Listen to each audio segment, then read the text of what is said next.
China is the largest country in the world in terms of population. It's the second largest economy. And almost everyone believes that the relationship between the United States and the People's Republic of China is the single most important bilateral relationship in the world today and probably in the 21st century. So it's critically important that Americans and Chinese understand each other. And if you don't understand other people's language, you have a difficult time understanding.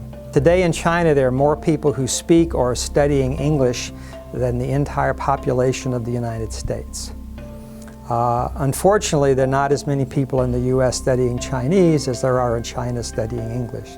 So I think it's very important for Americans to have the opportunity to learn Chinese because it's a very important language. We get requests all the time from the parents and the community. They often ask us, why the Confucius Institute does not have an after-school program?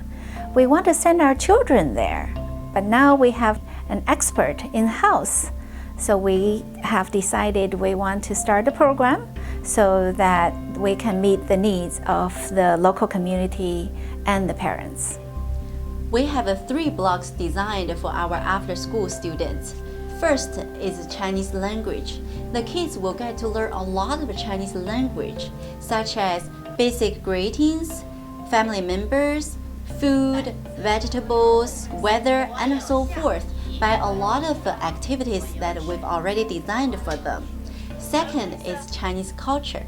The kids will get to learn Chinese paper cutting, Chinese painting, Chinese calligraphy, and Chinese singing. Third is homework tutoring. We will help your kids on their homework so that you can spend more quality time with your kids after work.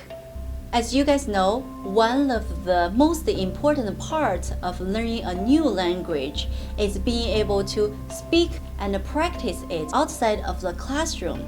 By attending our after-school program, the kids will not only get to learn new content, but also to practice old content and new content with us through a lot of activities. We can provide a fun experience for these children. And also, I think through the camp, we hope we can help the children build a confidence when they grow up because they know so much more about other culture, and also a proficiency in a foreign language will also make them become a responsible citizen. By learning a second language, those children will be better prepared throughout the rest of their lives to not only gain more knowledge in that second language, in Chinese, but they'll also be much better able to learn additional languages. And we all grow up basically monocultural. I think it helps kids become much better able to deal with complexity later in lives because they're used to thinking about the fact that they're working with people who don't have the same background that they do. They go with different assumptions. You don't always assume everybody's just like you and everybody thinks just like you and everybody looks just like you, but you accept the fact that people are different. But even though they look different, they talk different, their culture may be different, nonetheless, we're all human beings. And when children are introduced to those ideas early in life, I think it makes them happier later in life, and it also makes them very much better able to work in a variety of situations where you're dealing with people who aren't just like you, which means it makes you much more effective, both in your job and in your life. And I think it helps make you a better rounded person to understand the wonderful complexity of the world that we all live in.